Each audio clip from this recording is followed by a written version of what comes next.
Hello friends, আমি শুভম। এখন এই ভিডিওতে একটা অ্যানাউন্সমেন্ট টিজার এবং একটা ট্রেলার নিয়ে কথা বলবো। আপনারা সবাই জানেন যে কালকে অ্যানাউন্সমেন্ট টিজার ড্রপ করা হয়েছে গোলমাল 5 এর, যে গোলমাল 5 এর শুট শুরু হচ্ছে, কে কে আছে, কাস্টিং, কি কি সারপ্রাইজ আছে, এগুলো নিয়ে তারা একটা ভিডিও ড্রপ করেছে এবং সেই ভিডিওটা কিন্তু আসার সাথে সাথে নেটে ভাইরাল হয়ে গেছে। তার কারণ একটাই, কি কারণ সেটা আমি আসছি পরবর্তীকালে। কিন্তু আমি যদি এই অ্যানাউন্সমেন্ট টিজারটা একদম শুরু থেকে শুরু করি, এখানে দেখানো হচ্ছে যে আরশাদ বসে আছে, অজয় বসে আছে, অজয় দেবগন, তো কুনাল খেমু, তুষার কাপুর, এরা সবাই বসে আছে। তারা গোলমাল 5 এর শুটিং শুরু করতে যায়। রোহিত শেট্টিকে বলছে, ভাই 20 বছর হয়ে গেছে আমরা একসাথে করছি এবং আমরা আরেকটা পার্ট এটা চাই। তো সবার ডিমান্ডে ডাইরেক্টর বলছে, ওকে ফাইন, চলো আমি বানাচ্ছি, কিন্তু তোমাদের জন্য একটা সারপ্রাইজ আছে।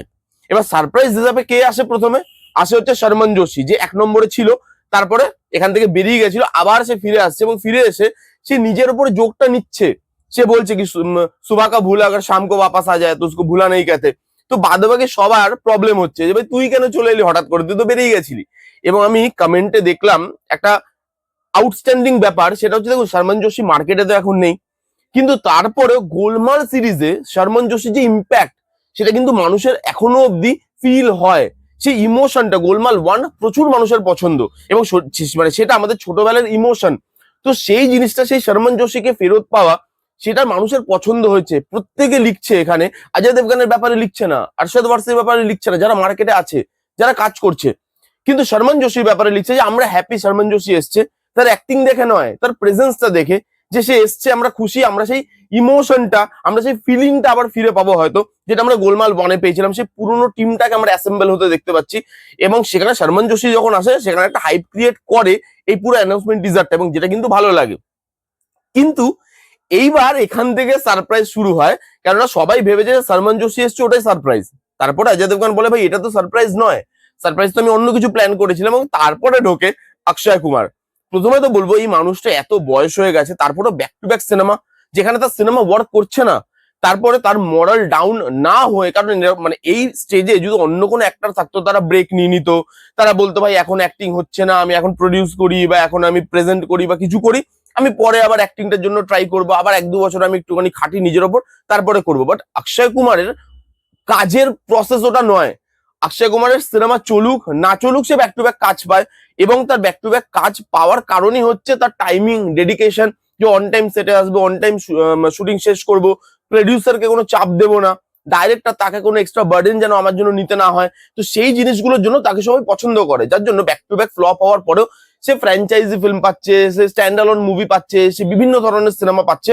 এবং এটা অবাক করার মতো বিষয়। এবং অক্ষয় কুমারের আপনি দেখবেন পুরো ক্যারিয়ারে যখনই অক্ষয় কুমারের ডাউনফল এসছে, অক্ষয় কুমার বলেছে যে আমার ডাউনফল এসছে অনেকবার, আমি ফ্লপ অনেক বেশি দিয়েছি হিটের থেকে, কিন্তু আমার কোনোদিন কাজের অভাব হয়নি। এবং এখানেও অজয় দেবগন বলছে, কোই ভি ফ্র্যাঞ্চাইজি মিস নেই করতা ইয়ে বান্দা। এবং এই বয়সে ওই খাটনিটা, প্রত্যেকটা জায়গায় সে যে যাচ্ছে, সে কাজ করছে, দেখে মনে হতেই পারে ভাই এখন এত কাজ করার কি দরকার। বাট তার ওই খাটনিটা, তার মানে ডেডিকেশনটা আপনি দেখুন।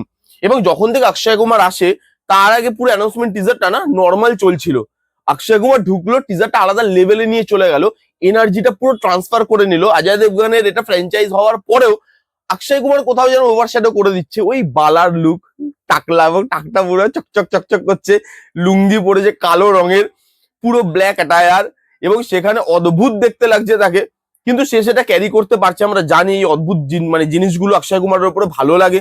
সে আসছে, অজয় দেবগনকে চুমু খাচ্ছে, নাচছে, গাইছে, ভাই কি না করছে। এবং সেখানে রোহিত শেট্টিও মজা পাচ্ছে তার সঙ্গে শুট করে, কমেডি। এবং জানেন যে কমেডি আর অক্ষয় কুমার, এই দুটোর জেলিং কি, যখন अक्षय कुमार अपने पे आ जाता है और वो कॉमेडी, अगर वो सोचे कि मुझे कॉमेडी करना है, তো ভাই কারোর ক্ষমতা নেই সেই জায়গায় হাত দেবে। তো অক্ষয় কুমার যে আসছে এবং অক্ষয় কুমার যে ট্রান্সফার করছে এই যে এনার্জিটা, সেটা আউটস্ট্যান্ডিং, সবাইকে ওভারশ্যাডো করে দিচ্ছে, দেখতে ভালো লাগছে। এবং মানুষের যে এঙ্গেজমেন্টটা, সেটা অটোমেটিক্যালি গোলমাল 5 এর জন্য চলে আসছে। কারণ গোলমাল 5 এ যদি শর্মানকে আপনি বাদ দিয়ে দিতেন, অক্ষয় কুমারকে বাদ দিয়ে দিতেন, মনে হতো নর্মাল একটা সিনেমা আসছে, মানুষের হাইপ অতটা ক্রিয়েট হতো না, বিকজ বাকি গোলমাল গুলো সেরকম ভাবে ওয়ার্ক করেনি। তো সেখানে এই দুজনকে আনার পরে এই যে ফ্র্যাঞ্চাইজিটা, সেটা আরেকবার করে অক্সিজেন পায়। দেখা যাক কিরকম হয়। আপাতত অ্যানাউন্সমেন্ট ডিজারটা ভালো লেগেছে, বিশেষ করে অক্ষয় কুমারের এন্ট্রি, সেখানে যে এনার্জিটা আছে, সেখানে যে অনেস্টিটা আছে, সেখানে যেভাবে তারা মজা করছে, সেই জিনিসগুলো দেখতে ভালো লাগছে। শর্মন যোশী এসছে, পুরোনো টিম, তার মধ্যে নতুন লোক। এবার সেই নতুন লোকটাকে তারা কিভাবে এই টিমের মধ্যে ঢোকাবে বা সে কিভাবে ঢুকবে, তার জন্য স্ক্রিপ্টে কি চেঞ্জেস হবে, তার জন্য এই পুরো টিমটা, সেই টিমটার মধ্যে কি কোনো এফেক্ট পড়বে না পড়বে না, কি রোল হবে তার, এই সমস্ত কিছুর জন্য আপনাকে একটু ওয়েট করতে হবে। শুট সবে শুরু হচ্ছে, টিজার আসবে, ট্রেলার আসবে, অ্যানাউন্সমেন্টের জন্য ফার্স্ট লুক সব আসবে। তো সেগুলোর জন্য ওয়েট করি। আপাতত ভালো লাগছে, এঙ্গেজিং লাগছে। এই ফ্র্যাঞ্চাইজিটার এই স্টেপটা দরকার ছিল বলে আমার মনে হয়েছে এবং আমি এনজয় করেছি।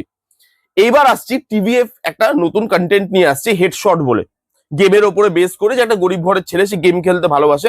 আর অবভিয়াসলি তার মানে ফ্যামিলিতে বাবা মা কেউই চায় না যে সে গেম খেলুক, কারণ গেম খেলে যে ঘর চালানো যায় বা গেম খেলে রেসপন্সিবিলিটিস নেওয়া যায় ফ্যামিলির, সেটা কেউ বিশ্বাস করে না। তো সেই জিনিসটা, তারপরে সেই ছেলেটা গেম খেলছে, কি করে সে লাইফে আগে বাড়ছে, কি করে ফ্যামিলিকে এবং সমাজকে ভুল প্রমাণিত করছে, এটা নিয়েই গল্প। এবং আমরা জানি যে টিভিএফ সবসময় এমন কন্টেন্ট বাছে যেটা ইন্সপায়ার করবে মানুষকে, কিন্তু জ্ঞান দিয়ে নয়, খুব ইজি ওয়েতে, খুব নর্মাল জোক দিয়ে বা নর্মাল কমেডি করে, হালকা ফুলকা জিনিস রেখে সেটাকে সে বার করবে। এবং এই যে সাবজেক্টটা, সেটা ভালো লাগে, জেনজিরা রিলেট করতে পারবে। এবং আপনি বিশ্বাস করবেন কিনা জানি না, আমি আজ অব্দি পাবজি খেলিনি। পাবজি এত পপুলার গেম, এটা আপনি হাসতেও পারেন, তাতে কোনো আমার প্রবলেম নেই, কারণ এটা হাসার মতোই হয়তো বিষয়। আমি পাবজি যদি খেলতাম রেগুলারলি, কেউ যদি আমাকে এটা বলতাম 2026 যদি পাবজি খেলিসনি কোনোদিন, না, আমি কোনোদিন পাবজি খেলিনি। এবং গেমের প্রতি যে আমার খুব নেশা ছিল ছোটবেলা থেকেই, তাও কিন্তু নয়। তো সেই জন্য পাবজি আমি খেলিনি। তো এটার সঙ্গে না, যারা গেম খেলেনি কোনোদিন, তারা গেমটা দিয়ে রিলেট করতে পারবে না, তারা কিন্তু অন্য কিছু দিয়ে রিলেট করতে পারবে। যেরকম ধরুন, আজকে কিছু প্রফেশন আছে যেগুলোকে সত্যি আমরা প্রফেশন বলে মনে করি না। ধরুন একজন ইউটিউবার বা একজন ইনস্টাগ্রামে ভিডিও বানায়, রিল বানায়, সে খুব পপুলার, ফেসবুক এসে ভিডিও বানায়, সে খুব পপুলার, কিন্তু তার ফ্যামিলি, তার রিলেটিভ, তারা বলছে ভাই তুই কি করছিস, এগুলো কোনো প্রফেশনই নয়। হ্যাঁ, এটা যারা যারা হিট করে গেছে বা যারা পপুলার ইউটিউবার, তাদের ফ্যামিলি এখন জানতে পারছে যে আচ্ছা এটাও একটা হতে পারে। যারা গেম খেলে পপুলার হয়ে যাচ্ছে, এটা এখান থেকেও টাকা আসে, এখন দুনিয়া বদলেছে, এগুলোর থেকেও আর্নিং করা যায়, তারা হয়তো বুঝতে পারছে, বা তাদের রিলেটিভ হয়তো বুঝতে পারছে, যারা অলরেডি হিট করে গেছে, যারা অলরেডি আর্নিং করছে এখান থেকে। বাট যারা এখনো পর্যন্ত আর্নিং করছে না, স্ট্রাগল স্টেজে আছে, তাদের ফ্যামিলি এখনো অব্দি সেই জিনিসটাকে কিন্তু অ্যাজ প্রফেশন কোনোদিন মানে না। তো সেই জিনিসটা দিয়ে যে যেই ফিল্ডে আছে, মানে সেটা জব থেকে যখনই আলাদা কোনো অফ ট্র্যাক কোনো ফিল্ড হয়, তারা এই জিনিসটা রিলেট করতে পারবে যে ভাই আমার সাথেও তো কোনোদিন হয়তো এরকম হয়েছে। বা যারা অলরেডি পপুলার হয়ে গেছে, তারাও রিলেট করতে পারবে যে একটা টাইমে আমাদের ফ্যামিলি এরকম বলেছে, আমাদের ফ্যামিলিও ফোনটা নিয়ে ভেঙে দিয়েছে, বলছে ভাই এইগুলো কোনো প্রফেশনই নয়। তো বিভিন্ন ধরনের মানুষ এটার সঙ্গে রিলেট করতে পারবে বলে মনে হয়। কমেডি আছে হালকা ফুলকা, যে কমেডিটা খুবই হালকা এবং খুব ছোট ট্রেলার বানানো হয়েছে, কারণ এটা প্রত্যেক সপ্তাহে একটা করে এপিসোড আসবে। এবং এইভাবে এপিসোডটা আমার দেখে মজা আসে না, এই শোটা আমি দেখবো, বাট আমার মনে হয় আমি একাকির মতো যখন আসবে, সব পুরোটা একবারে আসবে, তখন আমি দেখে রিভিউ করবো। কারণ একটা একটা করে প্রত্যেক সপ্তাহে এপিসোড দেখা এবং সেটা রিভিউ করা, সেটা আমার জন্য না, কোথাও গিয়ে মনে হয় আমি এসেন্সটা মিস করে যাচ্ছি। কোথাও আমার গিয়ে মনে হয় যে আমি যেই জিনিসটা একবারে দেখে আমার ভালো লাগতো, সেই জিনিসটা হয়তো খাপে খাপে দেখে আমার ভালো লাগলো না। তো সেখানে আমি পুরোটা আসবে, তারপরে আমি এটা রিভিউ করবো। বাট ট্রেলারটা ভালো হয়েছে, খুব কম্প্যাক্ট। গল্পের ব্যাপারে আপনি পুরোটাই জানতে পারছেন, 1.5 মিনিটের ট্রেলার বানিয়েছে, তার মধ্যে গল্পের ব্যাপারে বুঝতে পারছেন, কারণ গল্প খুব সিম্পল একটা গল্প, যেটা দেখাতেই হতো, না দেখালে হতো না। তো সেখানে, এবং সেই গল্পটার জন্য যে লুক অ্যান্ড ফিলটা ডিমান্ড করছে, যে রুটেড লুক অ্যান্ড ফিলটা, কারণ একটা নর্মাল বা একটা মধ্যবিত্ত বা নিম্ন মধ্যবিত্ত ঘরের ছেলে, সে যখন এরকম একটা প্রফেশন চুজ করছে বা স্বপ্ন চুজ করছে, তাকে কি কি হার্ডেল ফেস করতে হচ্ছে, এবং সেটা দেখানোর জন্য যেই রুটেড লুক অ্যান্ড ফিলটা দরকার ছিল, সেটা তারা দিয়েছে। বিজিএম ভালো, টিভিএফ এর কন্টেন্ট, যেখানে কন্টেন্ট হেভি জিনিস হবে, যেখানে কন্টেন্ট হচ্ছে হিরো।